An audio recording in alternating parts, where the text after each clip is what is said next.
In tonight's Cakes conversation, we're talking about an issue that has the potential to deeply divide the Republican Party here and nationally. The turmoil around our relationship with China is just getting started. It drives a wedge between the Chamber of Commerce, globalists, free traders, and national security types like Senator Marco Rubio in the GOP and yourself, Senator Cramer. Thanks for being here. My pleasure. So, Governor Burgum, early supporter of the Fufeng project, he's now deferring to local.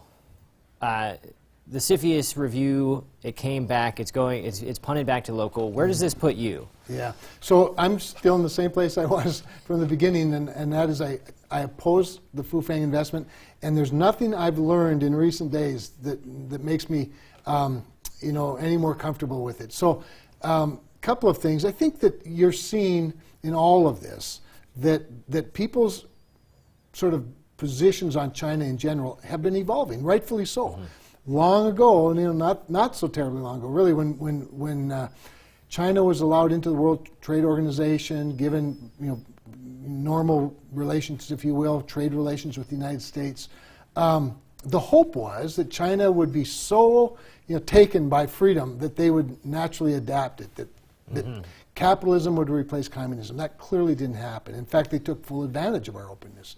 I think that people are all evolving, some at different paces. As you know, for about a year now, my position has been I think we should have a strategic decoupling from China. I think others, to your point, globalist, chamber, they still want to be, they still see China as a relevant partner. But nobody sees China as a trustworthy partner anymore, I'm quite certain. And in Congress, I don't know anybody that's pro-China. Now, CFIUS, they said they don't have jurisdiction, but there's an important distinction here. They're not giving the Fufeng project a green light. Right, that's correct. CFIUS, in their conclusion, and I've had a briefing from the CFIUS organization, the CFIUS agencies, as a Senator Hoeven together, and a number of us, a number of Republicans and Democratic members, mostly leaders in intelligence and banking. And they made it very clear that their conclusion was non-jurisdiction, not that it was a green light.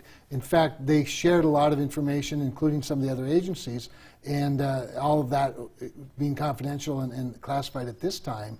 But they just, given that it was non-jurisdictional, they're just not able to make a conclusion. But very clearly, it was not based on its merits. Now, this gets punted back to the local level. Governor Burgum, again, early supporter, now deferring back to the local level. The mayor of Grand Forks supports the project. Is this out of your control? Can you do anything else? Well, it's never been in my control, but I'll continue to do things. I'll continue to seek these briefings. I've now had two, one with Treasury and DOD, the other one with the Department of the Air Force and Intelligence. Nothing I've heard, again, makes me more comfortable. We'll keep asking specific questions, sharing whatever specific information we're allowed to share.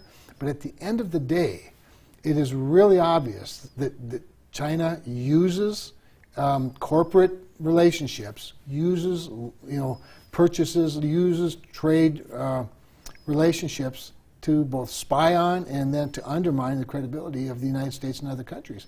And I just don't think we should be a participant in that. Was there a failure on CFIUS's part? Yeah, I think there was. I think CFIUS punted for whatever reason. The reason they gave was that the issue of jurisdiction was just not clear enough to them that they have jurisdiction. I think that's their reading. As you know, the same two lawyers from the same firm can look at the same issue. One determined jurisdiction, one not. One determined yay, one nay. In this case, they took the politically safe route and just punted and said we don't have jurisdiction.